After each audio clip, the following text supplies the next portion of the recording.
Hello and welcome, I'm your Code Monkey. In this lecture, we're going to import the visual assets that we're going to use in the first part of this course. Okay, so here we have our project set up. Let's import some nice visual assets. Now, the assets that we're going to use, those are the ones made by Cinti Studios.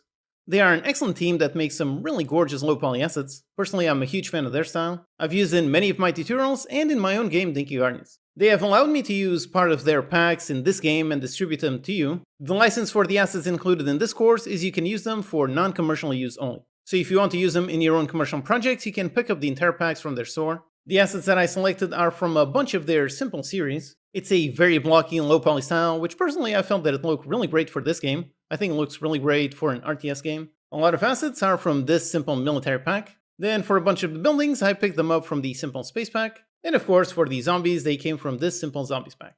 Now, I really like their style, and like I said, if you want to use these assets in your own commercial projects, then go ahead and pick up these packs from the Cinti store. There's links right under this lecture for all the packs. And if you like this style, then you can pick up this simple bundle. This one contains a ton of their assets in this nice style. And also, by the way, the packs that I mentioned, those contain a lot more assets than just the ones we're going to use in this course. Okay, so now let's go ahead and download the asset pack for this lecture. Although again, like I said, in this section, I'm showing you all the setup, everything that I'm doing. But you should really just wait until the end of this section to download the pre-prepared project files. So I download the assets and I get this nice Unity package file. Just double click or drag it onto the project window. And yep, here it is with the asset list. These are the assets that we're going to use in the first part of the course. Later on, we're going to import some more assets. So over here, just make sure you select all of them, select all, and go ahead and import. And yep, here it is. Right away, we have all of our assets in our project, so we can see a bunch of textures.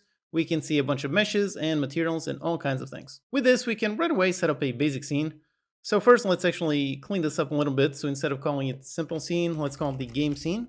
Yep. Then let's right click on the hierarchy. Let's create a 3D object. Let's create a plane. Name this our ground. Over here on transform, let's put it on 0, 0, 0. So right on the origin. And for the scale, let's make it quite a bit bigger. Let's put it on 40.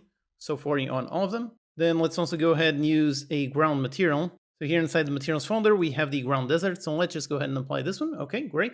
Next for the camera, so let's put the game view right side by side. For the camera, we want a top-down view. So let's select the camera object and let's position it on 0, 29, and minus 25. And for the rotation, let's put just 45 degrees over here on the X. Okay, so we have kind of like an overhead view. Then for the field of view, let's go ahead and put it on 40, just like this. Now let's drag some visuals just for testing. So let's go ahead and just drag these meshes. So there you go, there's a soldier and there's a zombie. Let's make sure to assign the material. So inside the materials folder, there's the characters. So for the soldier, let's assign this material. So let's expand that one and assign that material. Yep, there it is. And for the zombie, let's also assign this material. All right, that should do it. So here we have both of our units and they are visible directly over here on the camera. Okay, great. So we have our starting assets imported. So everything is looking nice. Now let's just handle some more visual things. We want to set up lighting, post-processing, and SSAO. So let's do that in the next lecture.